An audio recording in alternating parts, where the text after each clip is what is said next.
Terrified, raise our hands in the air, screaming, we are still here.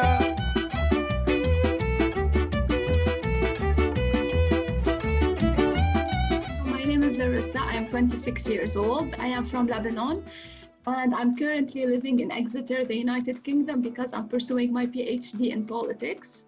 So before coming here, I used to work as a research assistant in the political field in an NGO in Lebanon. My focus was on the Lebanese politics, but also on Syrian refugees and Palestinian refugees in the country. Usually, I would just go home, grab lunch, and just go out with my friends, have a beer, watch the sunset, go to the cinema, go shopping. I had a very vibrant social life, Samir, really. Not because it's me, but especially in Lebanon, you are always surrounded by friends. And if I don't have car, then someone will pick me up. So really, it was really vibrant. I had political meetings. We used to also educate debates. I am a debate adjudicator. What else? I had a project I was working on. And then we had the Thawra, or the revolution. So I was actively protesting, actively participating in any kind of social movement. That was basically my life before COVID. You know, I always say that with the October Revolution last year, and basically I'm doing my PhD about it, it was the first time in my 26 years when I feel Lebanese, not Christian, not Maronite, not from the north, no, just Lebanese with no other description. And the feeling, believe me, is unbelievable. The fact that our generation is making this change happen, we are the main players in this change, is really meaningful. Because unfortunately, our parents and our grandparents were raised in a way, they do fear each other.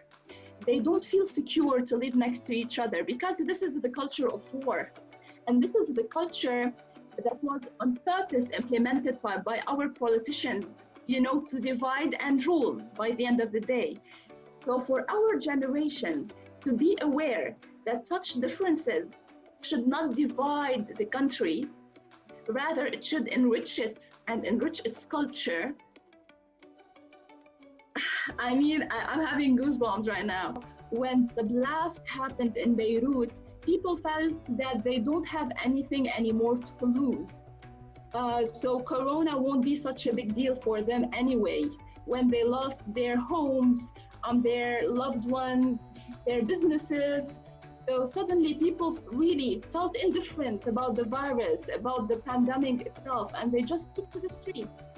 And last October, we celebrated the first anniversary of our social movement. And it was like a huge protest in Beirut.